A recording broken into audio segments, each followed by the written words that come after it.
Hello, everybody. Today is August 3rd, 2026, and I'm going to talk about this is the headline: Why do organizations and people fail to sustain their business and health? The case is for Conway law, the Shirky Principle, and Rational Entrepreneurial Thinking. So, as you know, by now, I'm a research psychologist specializing in executive functions and nutrition psychology. That's how we think about food and how food influences how we think. Today is not warm, I tell you that. I wear shorts and I'm doing grounding at the moment, but I did not swim in the ocean. I went there, it was beautiful. It was a bit windy, so the waves were hitting the rocks and stuff like that. Anyway, so as you know, I was recruited to Finland because of my expertise. The Finns who did that think that's great.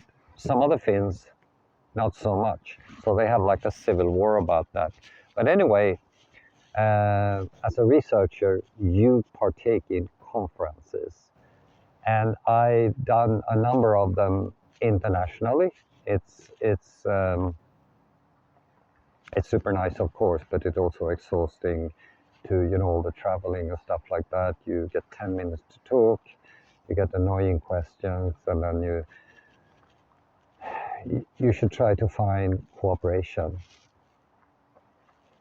Here in Finland and Helsingfors, I have attended enormous amount of conferences. I think it's like 70 or 80 or something like that.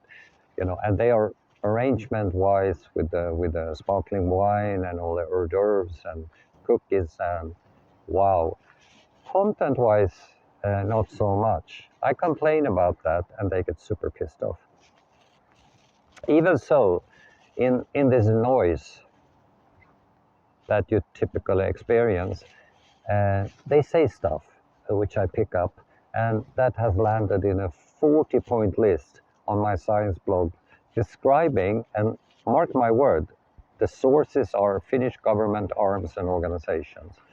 The challenges Finland has with collapsed school and research, the absence of entrepreneurship and innovative thinking, and according to themselves, EU had put Finland on a special list for countries with developing economy. So all of this, of course, coming from Sweden, a country which is thriving, and I have to mark my word, doing diplomacy, which is not my strongest cause. But anyway, on TikTok, actually, I stumbled upon the something called the Shirky Principle and the Conway law. And to me, these principles resonate very strongly with the mental fallacies I've been talking about prior to this. So I give you a brief repetition. So famously, Swedish Facit, a company that produce pinwheel calculators based on the ordinary mechanism. It's a big machine, eventually a cord in the wall, but it was huge. So when Japanese pocket calculators entered the market, Facit failed to adapt and ceased to exist. Finnish Nokia demonstrated a similar behavior. So during the 1990s, Nokia dominated the cell phone market. And this is actually extraordinary, but because this is not that kind of country. But after two mathematicians had launched a search engine, we know about which it is, followed by an operating system for smartphones, Nokia failed to adapt. This is a true story, but they didn't go out of business, but had to sell its mobile phone division because cash is king. A third example is Kodak, an American company which for centuries dominated the market for analog photography. Already in the 1970s, they rejected a proposition from one of their engineers for a digital camera. It made sense in the 1970s, but it turned out to be a very bad decision. So in a similar fashion, individuals fail to sustain their health, and in too many cases, the consequence is lethal. This is true. I know people who died from welfare diseases just because they didn't want to change. And I get this question. What are you, a physician? No, I'm not, but I'm an expert on health.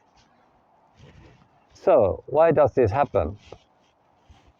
I repeat a little bit by myself. I already mentioned that. So here I present two factors which serves to enhance people's understanding of failure.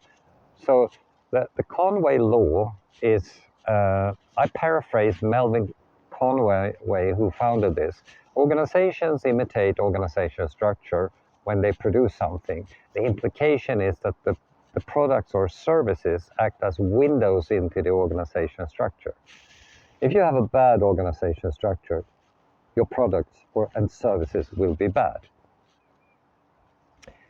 On top of that, you have the Shirky Principle, which goes something like, institution will try to preserve the problem to which they are the solution. That's a hard sentence. Basically, similar to continued influence bias, I would say, we know we're wrong, but we're doing it anyway.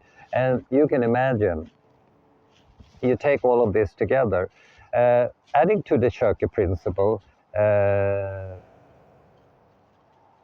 there are three things to take into account. Self-preservation. When an organization's funding, jobs, or status depends on solving a specific problem, completely fixing that problem threatens the organization's existence. I mean, I've seen this, and I must have done it myself, of course, also. We typically attribute this on other people. I think this should be a misspelling for me here. Incentive misalignment.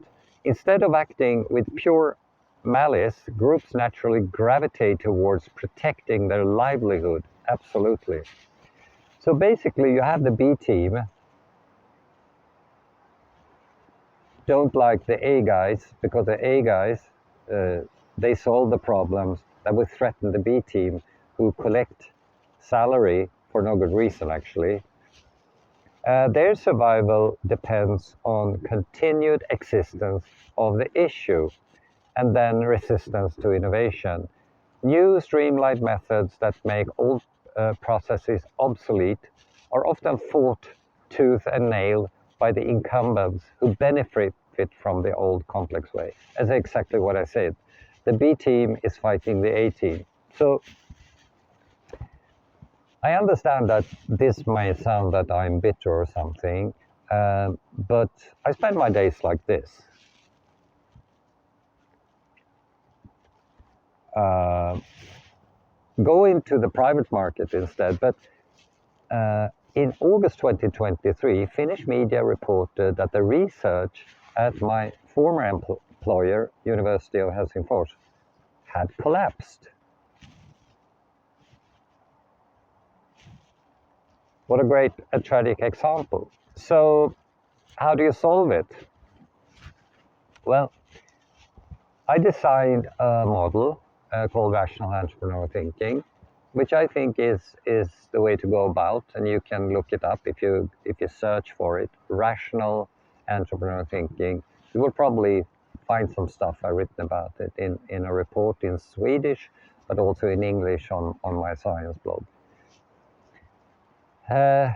It's tricky, of course, and especially now that Finland has more issues than ever. So yeah, never good news for me. But remember, if your organization suffer from the Conway law or the Shirky Principle or any other mental fallacy,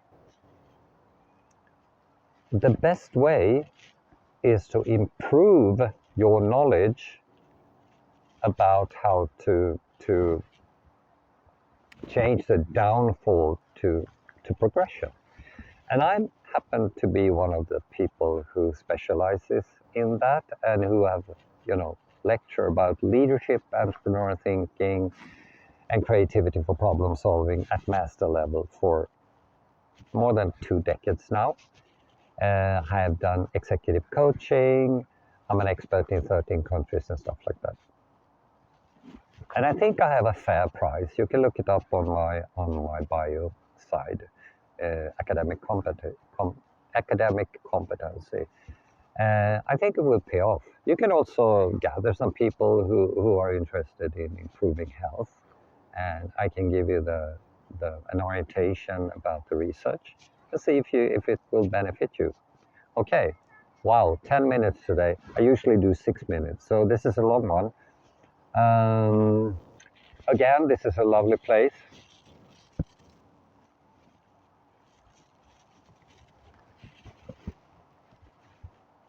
It's an old villa.